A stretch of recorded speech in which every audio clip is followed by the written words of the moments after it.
2024-25 সেশনে অনূর্ধ্ব 17 বালক ও বালিকা বিভাগে জাতীয় আসরের সূচি ঘোষণা করে দিয়েছে অল ইন্ডিয়া ফুটবল ফেডারেশন।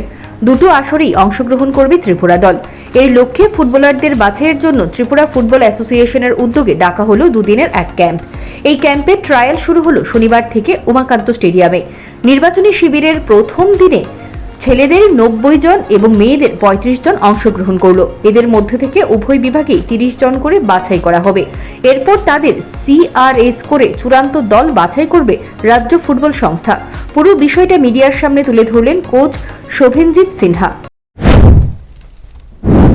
আসলে আমাদের অল ইন্ডিয়া ফুটবল ফেডারেশন থেকে অলরেডি আমাদের কাছে কাগজ এসে গেছে। জুলাই মাসে টেন্টেটিভলি মাঝামাঝি বা থার্ড উইকে একটা টিম খেলা হবে আন্ডার 17 বয়েজ এবং আন্ডার 17 গার্লস।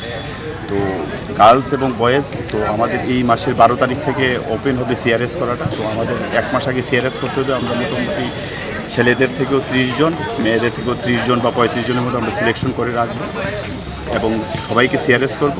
লাস্ট একটা ফাইনাল ট্রায়াল ডেকে তাদেরকে 15 দিনের মতো একটা কোচিং ক্যাম্প করে তাদের থেকে আমরা বেছে নেব 20 জন বা 22 জন, যা last instruction all India football federation থেকে দেওয়া হবে।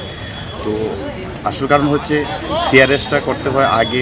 অনেক সময় অনেক ছেলে মেয়েরা তাদের কাগজপত্র ঠিক থাকে না, ডেট অফ বার্থের অসুবিধা থাকে। তো এই কারণে আমরা ট্রায়ালটা একটু আগে করছি, করে আমরা কাগজপত্র বা অল ইন্ডিয়া ফুটবল ফেডারেশনের যে সিস্টেমটা ওই সিস্টেমটাকে মেনটেন করব। সিস্টেমটাকে মেনটেন করে আমরা তৈরি রাখবো। তারপর আমরা যে সময় ফাইনাল ডেটটা ঘোষণা করবো অল ইন্ডিয়া ফুটবল ফেডারেশন, তখন আমরা 15 দিন বা 20 দিন যাই একটা ডিসিশন নিয়ে DFA-তে আলাপ আলোচনা করে আমরা ট্রায়াল ক্যাম্পটা ডাকবো। ওইখানে ফাইনাল সিলেকশন করে আমরা 20 জন বা 22 জনের যে টিমটাই যায় ওইটা আমরা 15 দিন কোচিং করবো। আজকের এই ট্রায়াল ক্যাম্পে মোটামুটি কতজন এসেছে? আজকে ট্রায়াল ক্যাম্পে মোটামুটি ছেলেরা এসছে 90 জনের মতো এবং মেয়েরা এসছে 35 জন। আসলে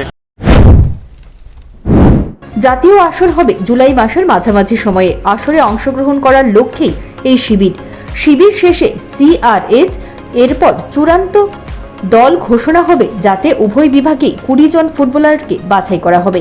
bureau report, news prime Tripura.